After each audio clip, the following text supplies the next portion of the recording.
estamos recebendo hoje no Rádio Revista o delegado Fernando Farias, que recentemente assumiu a DIC.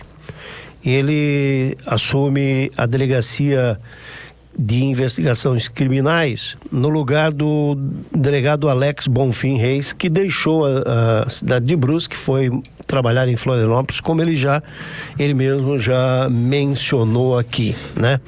E o delegado Fernando está conosco hoje para conversar sobre essa mudança para a DIC e também como fica de agora em diante o serviço dele, que aliás uma surpresa que causou para todos nós, que foi devidamente divulgado aí pela própria Polícia Civil, né? A desmobilização, digamos assim, da Delegacia de Furtos e Roubos, que era comandada pelo delegado Fernando. Fernando, seja bem-vindo, bom dia, tudo bem? Bom dia a todos os ouvintes, tudo tranquilo. Ô, delegado, essa mudança que houve aí com a Delegacia de Roubos e Furtos e Roubos, enfim, qual foi exatamente a motivação, a natureza dessa situação toda, que ela foi desmembrada, é isso? Na realidade, o que aconteceu foram dois fatos que inviabilizaram a manutenção da divisão de furtos e roubos aqui em Brusque, né? O primeiro deles foi a alteração na normatização interna da Polícia Civil promovida pelo nosso delegado-geral, né? Então, ele acabou fazendo uma redistribuição nos crimes, na atribuição das DICs, né, nas divisões de Delegacia de Investigação Criminais, né? Então, ele acabou trazendo para as DICs os roubos e uma série de outros crimes. Então, esses crimes que ficavam com a divisão de furtos e roubos aqui em Brusque, que era o roubo, o furto, a receptação, a parte deles acabou sendo encaminhado para a DIC. Então, inviabilizou a manutenção da divisão aqui em Brusque. E o outro fato foi realmente a remoção do delegado Alex para a Florianópolis, que acabou por fazer um desfalque aqui na nossa região na questão do delegado. Então, esses dois fatos motivaram, né, levaram ao nosso delegado regional aqui a fazer essa alteração e optar realmente por extinguir a divisão de furtos e roubos. Mas ela pode retornar ainda? Pode voltar a ter uma delegacia especificamente para esses dois crimes? Eu creio que num curto prazo, a médio prazo, eu acredito que não. Acho que demandaria uma nova alteração por parte da Delegacia Geral, e eu acredito que isso não venha a acontecer tão breve assim. E a sua entrada agora na divisão de investigação criminal, assumindo aí o lugar do Dr. Alex, como é que muda a dinâmica de trabalho da DIC? Você coloca exatamente a tua característica, o teu perfil, ou ela fica do jeito que está? Inclusive em relação à equipe que está trabalhando.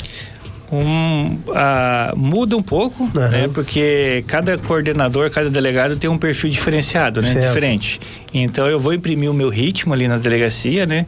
A equipe do delegado Alex acabou sendo mantida, né? Uma equipe muito competente, e com a extinção da divisão de furtos e roubos, eu acabei levando parte da minha equipe também para a DIC. Então, eu levei ali um agente de polícia e um escrivão. Essas duas pessoas já estão acostumadas com o meu ritmo de trabalho e agora também fazem parte da DIC. Então, o que aconteceu? Aumentou a atribuição da DIC na parte dos crimes que são investigados, só que também houve um implemento dos policiais que trabalham lá. Então, vai dar um novo ritmo ali para a divisão, e também houve esse implemento na questão de efetivo, aumentou o efetivo. As investigações que estão em andamento passam e não tem problema nenhum? Não, as que já estão em andamento continuam. Inclusive, a parte que eu estava fazendo ali na divisão de furtos e roubos, eu levei para a DIC. E essas investigações que já estavam em andamento, justamente para não perder ali o fio da meada, o ritmo da investigação, o delegado regional optou por manter eu na titularidade desses inquéritos. Então eu levei minha carga da divisão de furtos e roubos para dentro da DIC, e parte da minha equipe também foi para lá.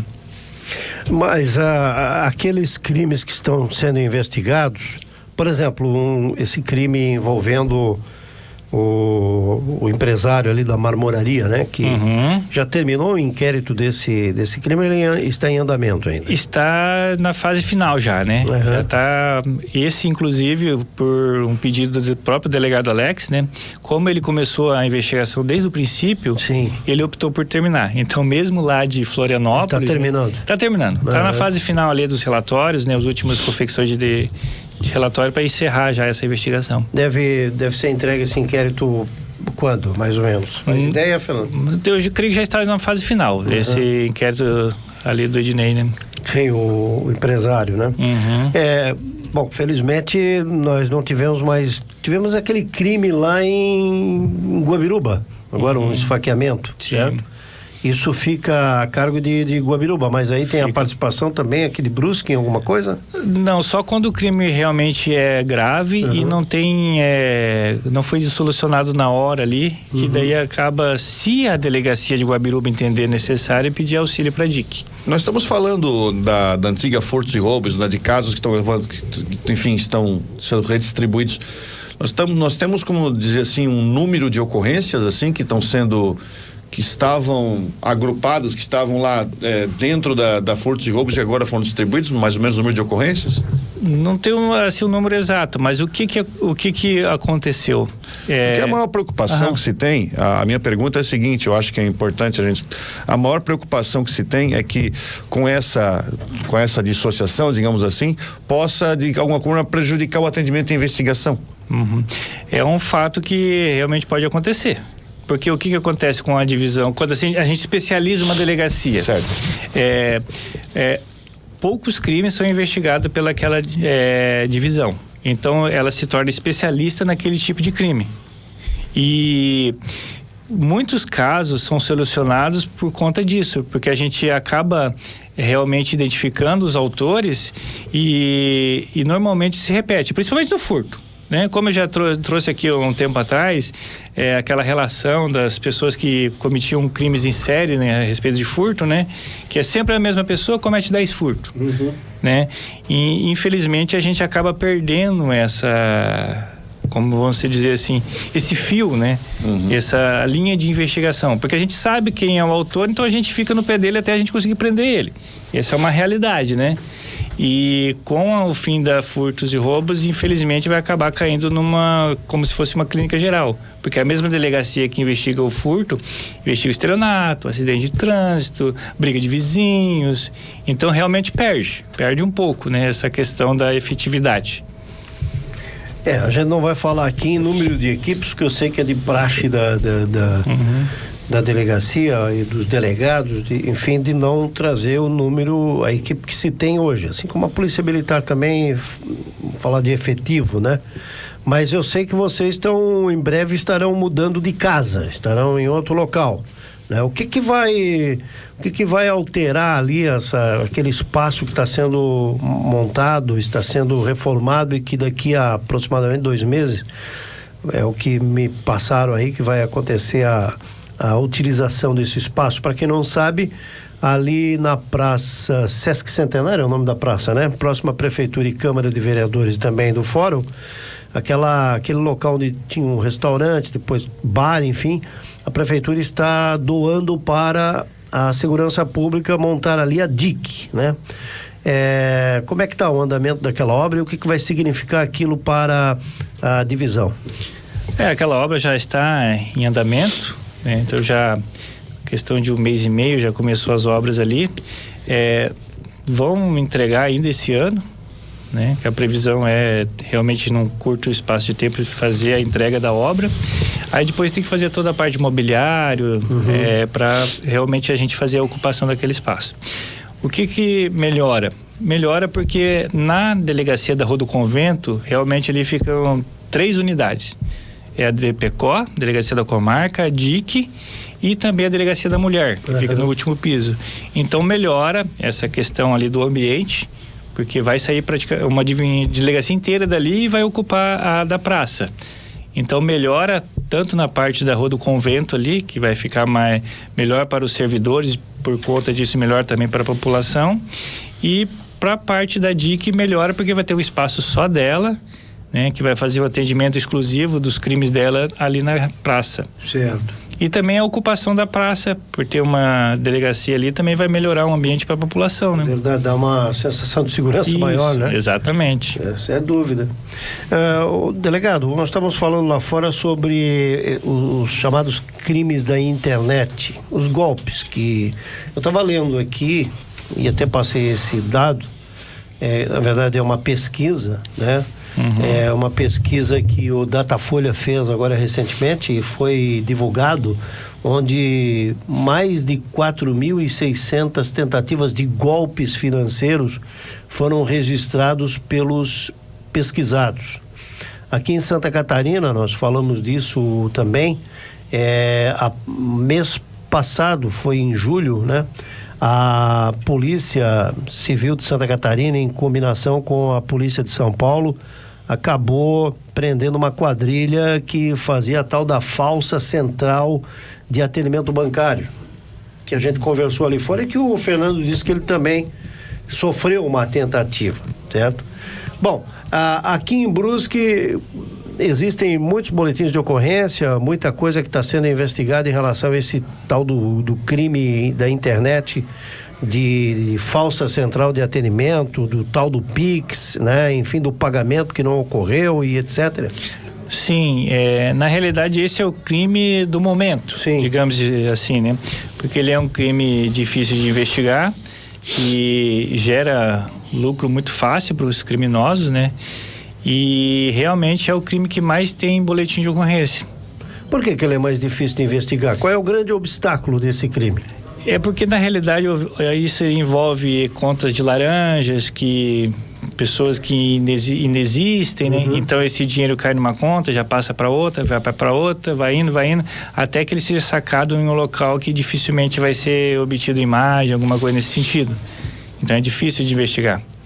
Tanto é que as investigações desses crimes mais complexos não são nem realizadas aqui pela delegacia da comarca. Ficam até pela própria DEIC, né? Porque envolve ali mais de um estado. Normalmente as centrais que fazem golpes são de São Paulo ou de outro estado da federação. Então é bem complexo a investigação desse tipo de crime. Uma investigação dessa leva bastante tempo. Leva. Porque nós estamos falando aí de quadrilhas. Exatamente. Organizações criminosas. É mais fácil a gente falar nisso, porque há uma estrutura montada, com divisão de tarefas, tudo bem organizado. Então, eles acabam por ser não só uma quadrilha, sim uma verdadeira organização criminosa que atua nessa prática de crime. Aqui em Brusque tem algum caso que poderia ser registrado? Lógico, nós vamos falar aqui quem são as vítimas, né? Mas casos assim que envolve quantias interessantes que foram retiradas ou de empresas ou de pessoas físicas? A gente tem alguns casos ali até mesmo na própria DIG tem algumas investigações que eu acabei recebendo ali do delegado Alex. Sim. Ainda, né? Que envolve ali o sexo extorsão, não sei se já chegaram a comentar sobre isso. Sexo extorsão. Isso, é aquele golpe lá que... Chamado golpe da novinha? Isso, golpe da novinha, que a pessoa ali acaba conhecendo uma novinha na internet, acaba trocando nudes ali, algumas mensagens mais restritas, né? E posteriormente recebe uma ligação ou de um delegado ou de um promotor que acaba pedindo dinheiro para não instaurar a investigação, né? Então, nesses casos, a gente tem algumas vítimas aqui em Brusque e que levaram quantias, assim, que superam 40, 50 mil. Porque eles começam pedindo pouco. Eu tô com uma investigação aqui, para eu arquivar essa investigação, eu preciso de 10 mil. Porque eu já vou passar para a família, para indenizar, então vai morrer por aí. Aí a pessoa vai e paga. Aí pagou, eles voltam, o negócio aqui ficou mais grave, agora tem que pagar mais tanto. Aí a pessoa vai pagando, sabe? E ali vai 50, 60 mil. Aí só depois, quando a pessoa já está praticamente descapitalizada, que ela vai procurar a delegacia e entende que foi realmente vítima de um golpe. Mas é a pessoa mesmo que procura o delegado, chama um advogado, enfim, como é que é esse procedimento? Não, na realidade a orientação é o seguinte: desconfiou de qualquer coisa, eu tô aqui, aconteceu, troquei nudes ali e estão querendo dinheiro. Já procura a delegacia. A gente vai saber orientar a pessoa, vai saber passar para ela o que ela tem que fazer. Mas via de regra é ignorar. Porque isso aí é um golpe, né? Que na hora que você ignora aquela mensagem, aquele pedido de dinheiro, eles vão partir para outra. Porque para eles não vale a pena ficar insistindo numa pessoa que já demonstrou que não vai pagar. Certo. Eles já vão partir para outro e... Nesse caso de Brusque, o senhor tá sendo investigado ainda? Não terminou a investigação? Não, ainda está em andamento. Está em andamento. É porque justamente envolve a questão dos autores ser de outros estados e que dificulta, né? Mas está em andamento. E já faz quanto tempo já que está em andamento? É algo recente ou já é de algum tempo? Não, já é de algum tempo, já é questão de uns 6 meses aí.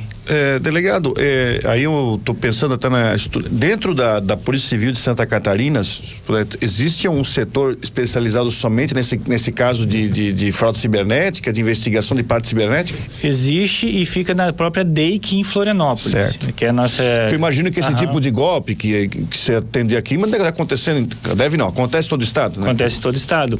E justamente esses casos de maiores relevâncias, né, e de grande vulto, acabam ficando com a própria DEIC, né? Porque lá eles têm laboratório, a estrutura deles é bem maior que a nossa e, como eu falei, aí existe um setor que é focado nesse crime. Certo. Então a eficiência deles é muito maior que a nossa.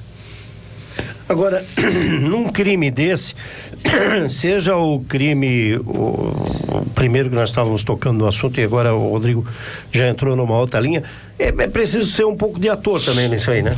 O sujeito tem que ter um pouquinho de atuação, né? Sim, sim. Na realidade, eles criam toda uma situação, praticamente um teatro. Né? É um teatro ali, uma situação que inexiste e que acaba envolvendo a vítima. E por conta desse envolvimento, dela acreditar que realmente aquilo está acontecendo, ela acaba pagando.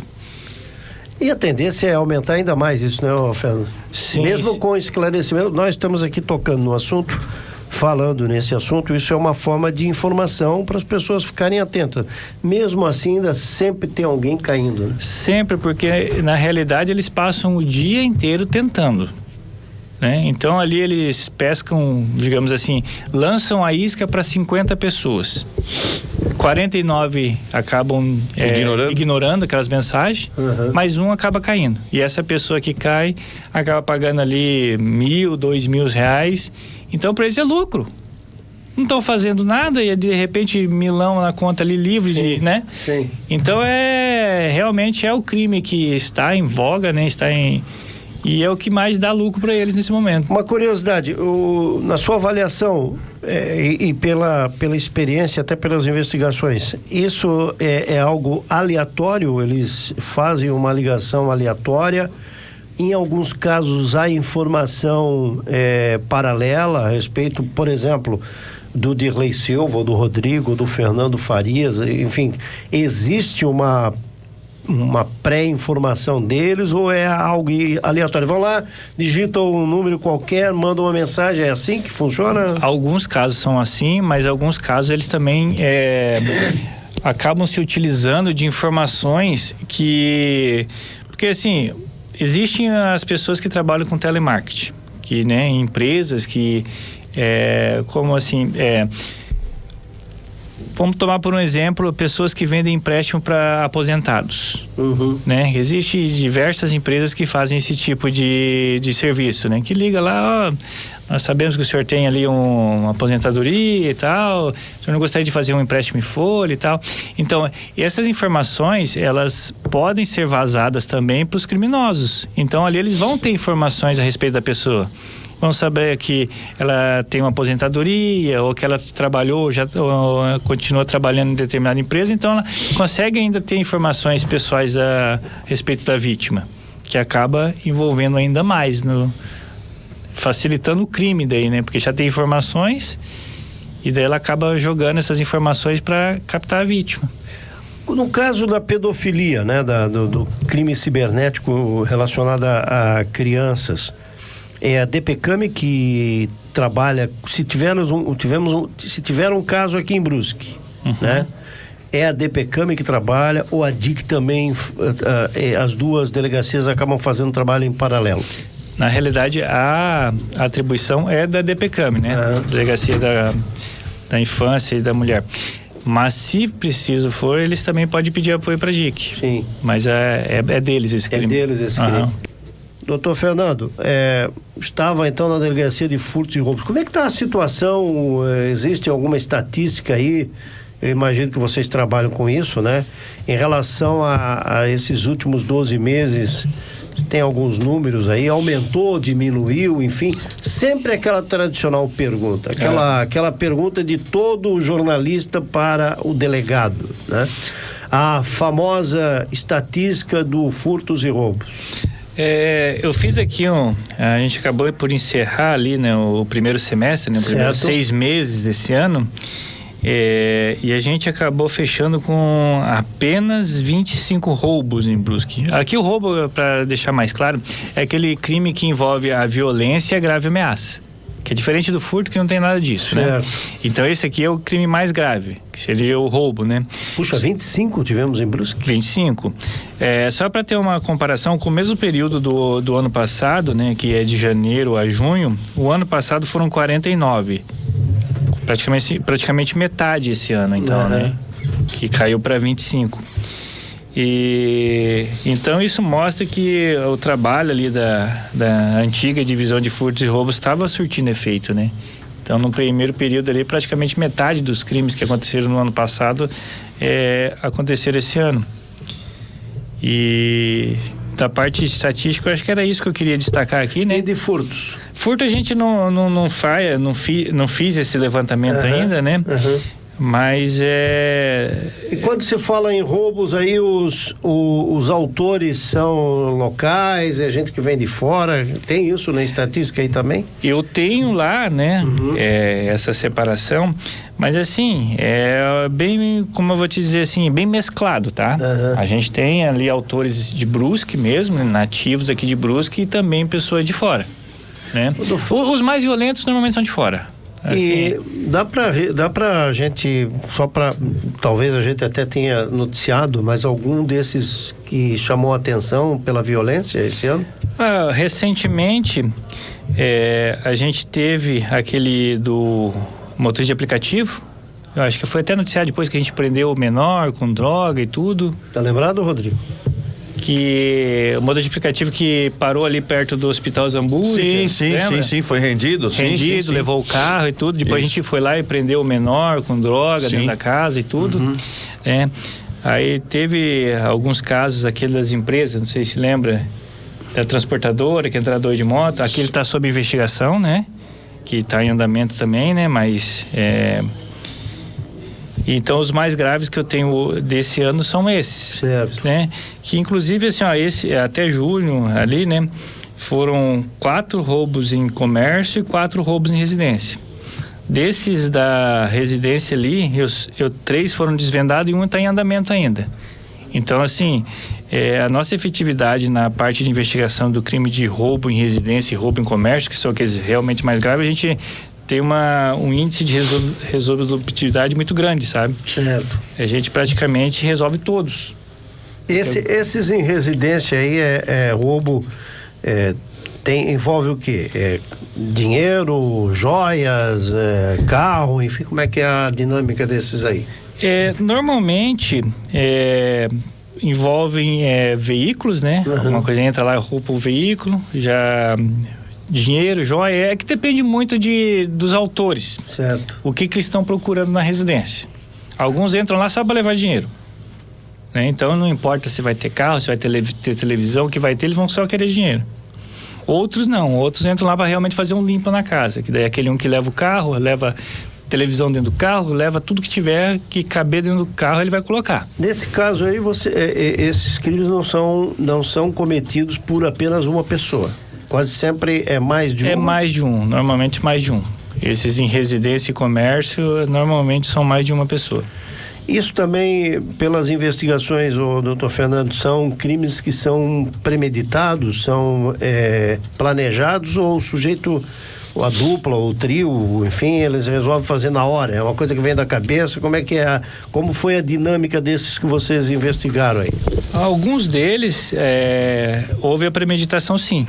Eles já conheciam ou o comércio ou a residência por alguma outra, de algum momento anterior. Certo. Né? Não foram lá à toa.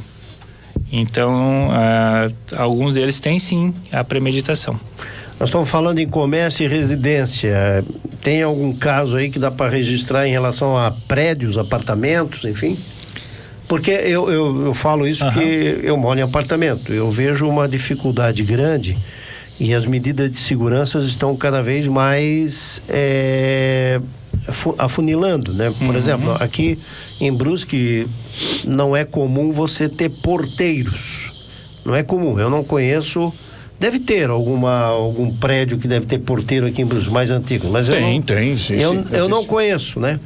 Mas talvez esses de nível mais alto aí da cidade aí podem ter. Mas enfim, a segurança nesses prédios tem sido câmeras, vigilância 24 horas, orientação por parte dos síndicos em relação ao fechamento e abertura dos portões. Tem gente ainda que é muito negligente, infelizmente, né? Eu conheço vários casos que eu já vi, eu mesmo presenciei, da pessoa sair do prédio e nem esperar o portão baixar, que é o ideal, né? Sim. Que é o ideal. Porque o malandro às vezes está ali esperando isso, né?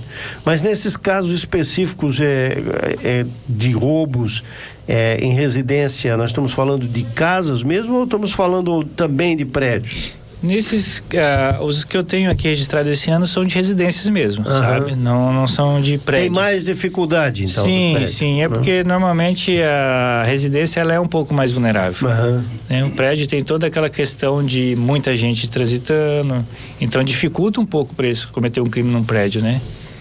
Que justamente eles querem que tenham poucas pessoas para facilitar ali, render, entrar e sair. Sim. E o prédio dificulta um pouco. No prédio eu tenho mais, como você dizer assim, acontece outro tipo de crime, que no caso é o furto, né? Sim, aí é o furto, né? Que é aquele pessoal que entra, principalmente nas garagens para fazer furto, né? Que furtam bicicletas. E daí é outro tipo de criminoso, né? Esse é o chamado criminoso bonzinho. Não sei se existe um criminoso bonzinho, né? Mas digamos esse que seja mais tranquilo, assim, não tem tanta violência no caso, né? O delegado, a gente sabe que tem muitos casos, principalmente no caso de furtos, que infelizmente, aí não é problema da polícia, a polícia vai e prende, mas infelizmente muitos são liberados, né? E voltam para a rua e voltam a praticar. Vocês têm muitos casos desses criminosos que são recorrentes, já foram presos 3, 4, 5 vezes por esses crimes? Temos sim, né? Teve um caso que chamou a atenção nossa ali, que foi, acho que no começo desse ano, que o indivíduo ele foi preso em flagrante, porque estava cometendo um furto, aí foi liberado na audiência de custódia, né? Aí ele foi preso novamente, dali depois de 15 dias. Aí o juiz falou assim, não, você já foi liberado antes, então... Maior de idade. Vou te colocar agora uma tornozeleira, né? Aí o indivíduo saiu com tornozeleira. Aí logo em seguida ele cometeu um furto no comércio, a gente prendeu ele, aí levou para audiência de custódia novamente, aí o juiz falou, a primeira vez te liberei sem nada, né? Só com a obrigação lá de comparecer em juízo. A segunda vez te coloquei a tornozeleira. E agora você voltou a fazer mesmo com a tornozeleira, então agora é preventivo. Caso, sabe, esse aí é o sujeito que tem que ser estudado. Esse tem que ser estudado. E assim, eu não estou falando assim de um período longo. Eu estou falando ali em questão de 2 meses ele conseguiu arrumar tudo isso para ele, né? Mas geralmente sempre envolve droga. Nesse caso específico aí também era... Droga. Para comprar droga? Isso, é aquele levantamento que a gente fez ali, né? De que... mais de 90% desses autores de furto, esses autores em série, são para manter a droga. Manter o vício. Para manter a drogadição. Exatamente. Furta pouca coisa, mas furtam tem várias vítimas, né? E pegou o que ele pega, ele troca por droga ou ele vende para comprar droga. Curiosidade, são somente homens ou tem mulheres que também se enquadram nisso? Nesse caso, a grande maioria são homens. Grande maioria. Residência fixa ou... Pelo que a gente viu ali, no levantamento que a gente fez, alguns são moradores de rua, né? Em situação de rua. Situação de rua. Mas tem sim pessoas com residência fixa e que às vezes até tem trabalho durante o dia, só que à noite sai naquela fissura lá para conseguir droga e acaba fazendo furto. Tem isso também. Mas esse caso aí do sujeito... Não, esse não. Esse não tinha emprego, não tinha... E agora ele está preso. Agora está preso. Inclusive, eu acho que a condenação dele saiu recentemente. Qual a idade dele? Esse tinha, acho que 32 anos, se eu não me engano. 32. É uma faixa etária que a gente viu ali, né? Que uma faixa etária meio crítica ali. Complicado, né? Agora, os moradores em situação de rua, a gente já viu aí questões relacionadas a, então, está dizendo aí furto, né? Mas também às vezes tem casos de violência aí, com o uso de arma branca, né? Principalmente arma branca com eles, né? Que é aquela faca, uma faca adaptada, alguma coisa, canivete nesse sentido. Então, dificilmente vão ter arma de fogo com eles. Sim. E aí envolve droga e bebida também. Sim. Uma confusão dessa, uma briga, né? Droga e bebida. Exatamente. Muito bem, quero agradecer aqui mais alguma coisa aí com o doutor Fernando? Eu só tenho uma, eu lembro que na sua última vez que veio aqui na rádio, você fez uma espécie de um levantamento sobre esses casos, né? Que vocês investigaram na Furtos e Roubos. Aí você falou sobre, agora você está falando, né? Você está repetindo sobre essa questão desses números, desses reincidentes que temos aí, né?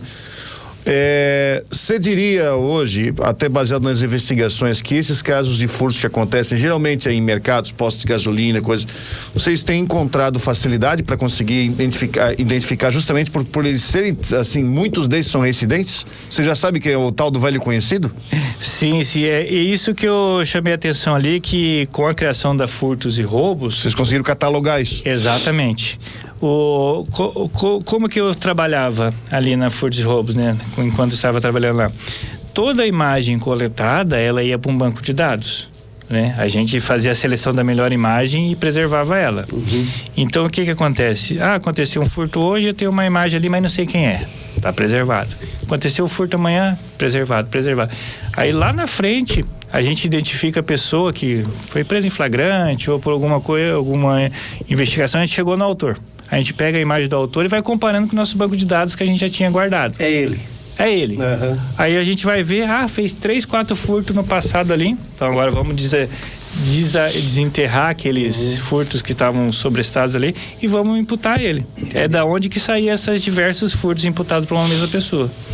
Aí consegue chegar no mesmo autor. Pois não, Anderson, você tem uma pergunta aí. Bom dia, doutor Fernando, prazer conhecer pessoalmente. Prazer. Bom dia a todos aqui. Tem um internauta que ele fez uma pergunta aqui, como eu cheguei depois, vocês já estavam entrevistando o doutor Fernando, vocês comentaram sobre a questão de golpes, né? Muitas pessoas caindo em golpes. Ele falou aqui, eu caí já em 2 golpes desses em 2021, perdi R$7.500 no total. E até hoje eu não recebi uma resposta se chegaram a investigar ou se pegaram algum envolvido. Ele fez boletim de ocorrência certinho, entreguei todas as informações que eu tinha também. E aí ele quer saber se existe uma investigação, se existe já alguma suspeita de pessoas que praticam esse tipo de golpe da internet e tudo mais. Na realidade, ele tem que procurar a delegacia onde ele fez o boletim de ocorrência para ver a situação do andamento da investigação dele. Porque cada caso é uma investigação diferenciada, é diferente, né? Dificilmente a gente acaba juntando essas investigações num bolo maior. Então, ele tem que realmente procurar a delegacia para ver qual que é a situação do andamento do boletim de ocorrência dele. Sim. Quais são os golpes mais comuns que vocês recebem lá, doutor? É muita coisa diferenciada, porque a criatividade do bandido é muito grande, né? Sim. Então, ali, desde esse caso que a gente comentou ali do sextorção, né? Sim. Tem também aquele que eles se passam por central de atendimento, que daí pedem para você passar a senha do que recebeu no celular, para eles terem acesso ao banco. Tem o Pix Crédito também, né? Chamado. Tem diversos tipos de gente crime. Comprando a tua conta, eles querem que você bloqueie e você acaba passando o valor. Tem a compra cruzada também, que envolvem mais de uma pessoa, mais de uma vítima no caso, né?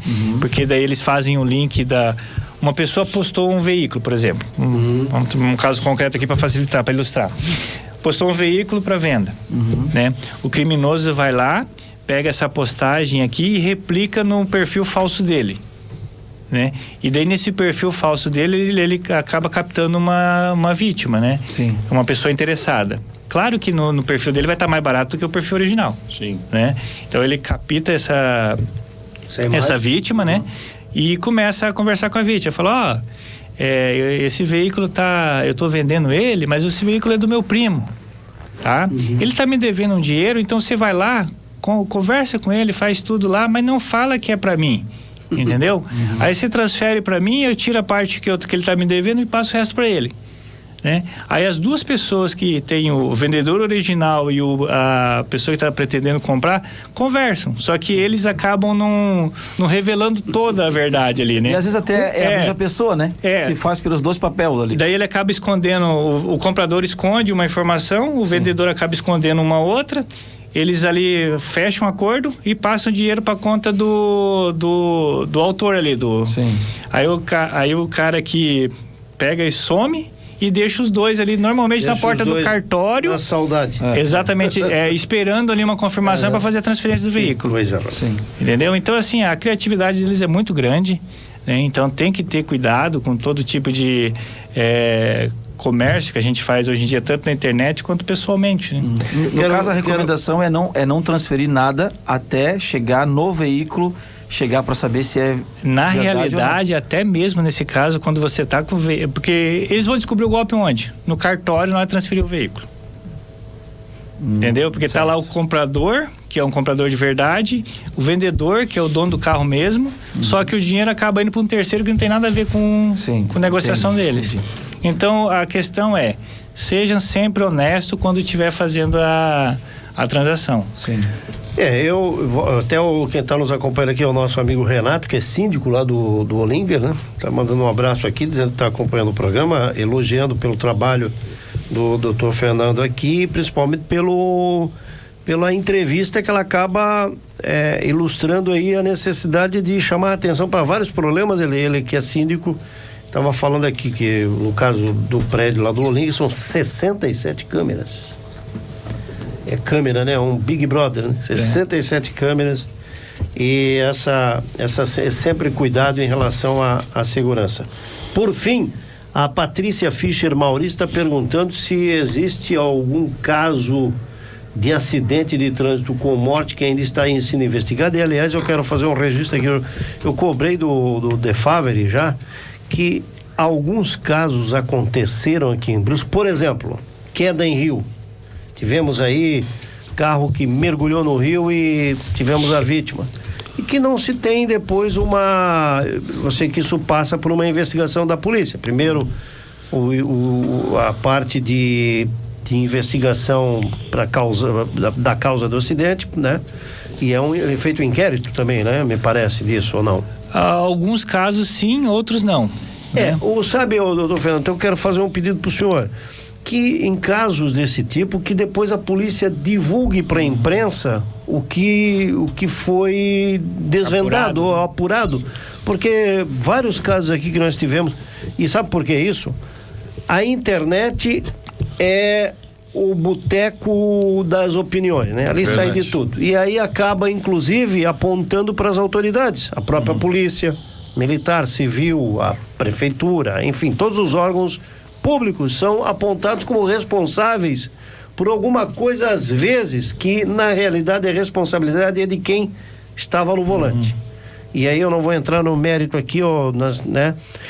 E eu penso que era importante a polícia em alguns casos, não em todos, mas assim, os mais polêmicos, chegar e dizer, olha, foi apurado que o acidente foi em função de um problema mecânico, ou o motorista estava embriagado, ou enfim, sei lá. As causas, né? As causas. Porque acidente de trânsito com vítima em Brusque, são poucos os casos que eu não me lembro de um caso que a gente chegou e fez uma matéria sobre a causa do acidente. Não. Você lembra? Não estou recordando, não. É diferente, por exemplo, de um homicídio. Sim. Ou de um roubo seguido de morte, né? Onde a polícia acaba... Então, uma sugestão que eu deixo aqui pro doutor Fernando, já falei isso inclusive com o Defavre. Obrigado, amigo, e boa sorte, bom trabalho aí com a sua equipe na DIC. Tá certo, eu que agradeço a oportunidade de estar aqui e bom dia para todos.